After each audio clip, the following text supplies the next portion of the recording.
नमस्ते बच्चों। अभी हम लोग अभ्यास सागर पाठ 11 पढ़ेंगे। पाठ 11 में है बेटा क्रिया विशेषण व भेद। क्रिया विशेषण अविकारी शब्द है, यानी कि वचन और लिंग के कारण इनमें परिवर्तन नहीं होता। ठीक है, जैसे सीता धीरे धीरे चलती है, राम धीरे धीरे चलता है। तो इसमें आप देख रहे हैं बेटा कि वचन यानी कि लिंग के कारण इसमें कोई परिवर्तन नहीं हुआ। लड़के धीरे धीरे जाते हैं, लड़कियां धीरे धीरे जाती हैं। तो आप देख रहे हैं कि वचन और लिंग के कारण कोई परिवर्तन नहीं हो रहा, धीरे धीरे ज्यों का त्यों है। तो बेटा इसमें कभी भी कोई भी परिवर्तन नहीं होता। तो अभी आप बेटा क्रिया विशेषण पढ़ेंगे और इसके भेदों को भी समझेंगे। अविकारी शब्द 4 हैं: क्रिया विशेषण, संबंध बोधक, समुच्चय बोधक और विस्मयादि बोधक। इन चारों में कभी भी लिंग और वचन के कारण कोई परिवर्तन नहीं होता, जैसा कि विकारी में होता है। जैसे लड़का जा रहा है और लड़कियां जा रही हैं।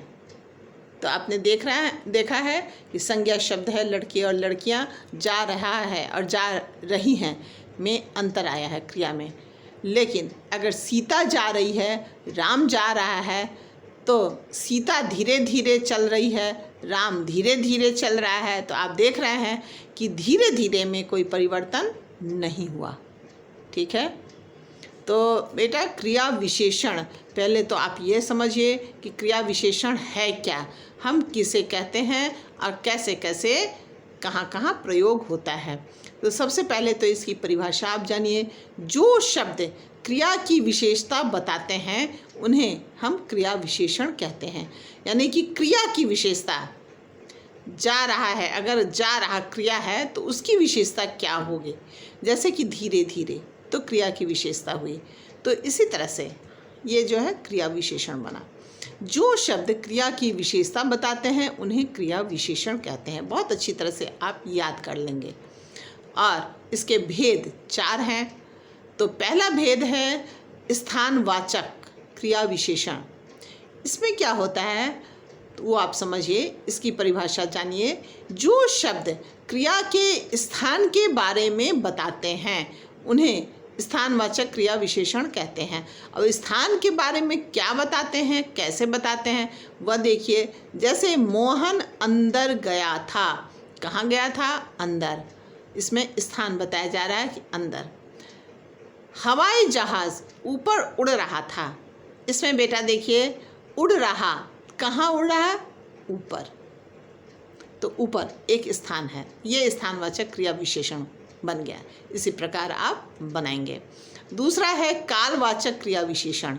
काल से तो आप समझ ही रहे हैं, समय को ही काल कहते हैं। तो इसकी परिभाषा इस प्रकार होगी कि जो शब्द क्रिया के काल अथवा समय के बारे में बताते हैं उन्हें हम समयवाचक या कालवाचक क्रिया विशेषण कहते हैं। जैसे तुम अब जा सकते हो, अब जो है क्रिया विशेषण है। अब क्यों है, क्योंकि समय को बताया जा रहा है। मीना कल सुबह आगरा जाएगी, कब जाएगी, कल। तो इस तरह से समय को बताया जा रहा है, कल सुबह आगरा जाएगी। तो आप समझ रहे हैं कि समय को बताया जा रहा है, कल सुबह, ये क्रिया विशेषण हो जाएगा और वो समय को बता रहा है। ठीक है, अब आप पढ़ेंगे रीतिवाचक क्रिया विशेषण। रीति का तो तात्पर्य है कि तरीके से कोई कार्य करना, विधि अथवा रीति को बताए, तरीके को बताए।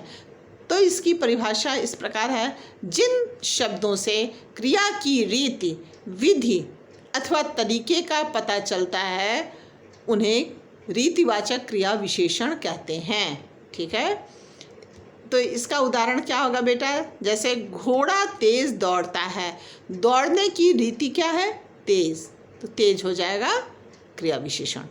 श्यामल धीरे धीरे खा रहा है, अब धीरे धीरे खाने की प्रक्रिया कैसी है, तो धीरे धीरे उसकी रीति बताई जा रही है।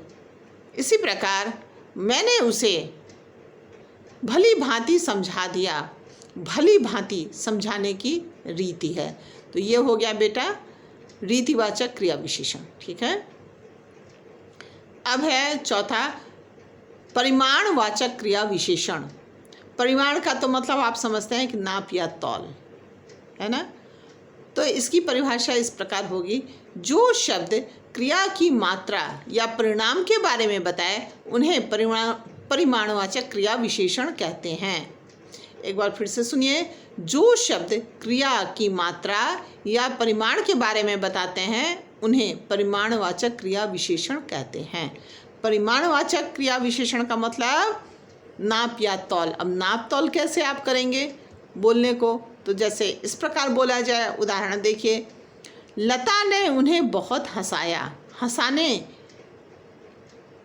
की अगर विशेषता बताई जाए तो बहुत हो जाएगा। ठीक है।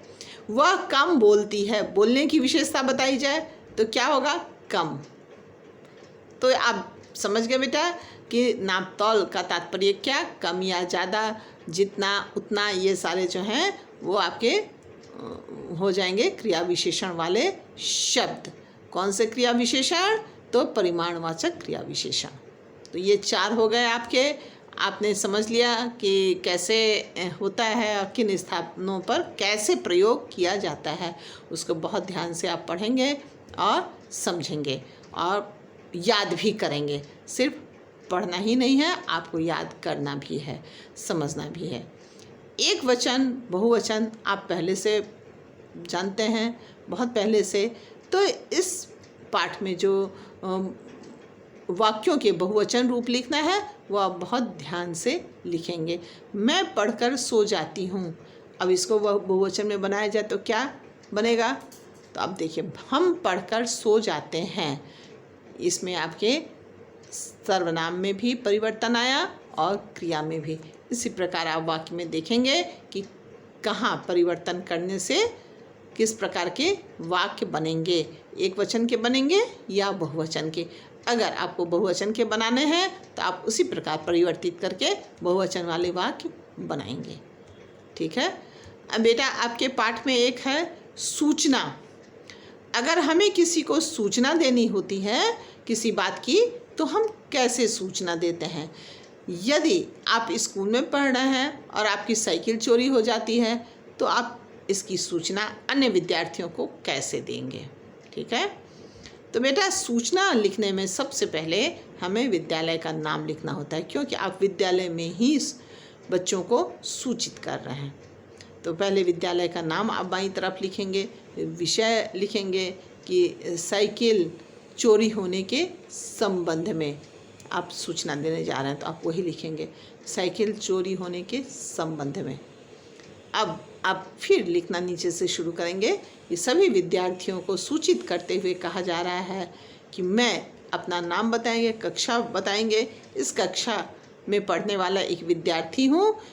मेरी साइकिल विद्यालय कंपाउंड से ही कहीं चोरी हो गई। इसका रंग लाल है या काला है, जैसा भी आप लिखेंगे, और किस कंपनी की है वो भी आप बता देंगे। और इस स्थान पर मैंने अपनी साइकिल रखी थी, परंतु मुझे कहीं मिली नहीं। यदि किसी भी विद्यार्थी को कहीं दिखे या इसकी जानकारी मिले, तो कृपया वर्ग अध्यापक अध्यापिका या आप कार्यालय भी लिख सकते हैं, विद्यालय के कार्यालय में इसकी सूचना अवश्य दें। फिर आप नीचे लिखेंगे कि कक्षा, अपना नाम लिख देंगे, कक्षा लिख देंगे, दिनांक लिख देंगे। ठीक है। तो इस प्रकार आप इसको लिख करके पूरा करेंगे। जो भी लिखेंगे वो बहुत सुंदर अक्षरों में, और अशुद्धियों का ध्यान तो आप अवश्य रखेंगे, क्योंकि अगर अशुद्धियाँ हो जाती हैं तो हमारे वाक्य बिगड़ जाते हैं। जब वाक्य भी बिगड़ जाते हैं तो वह पढ़ने में बिल्कुल अच्छा नहीं लगता। तो आप लोग बेटा इन बातों का ध्यान रखेंगे और काम अपना पूरा करके याद भी कर लेंगे ताकि आपको समझने में कोई दिक्कत ना हो। ठीक है।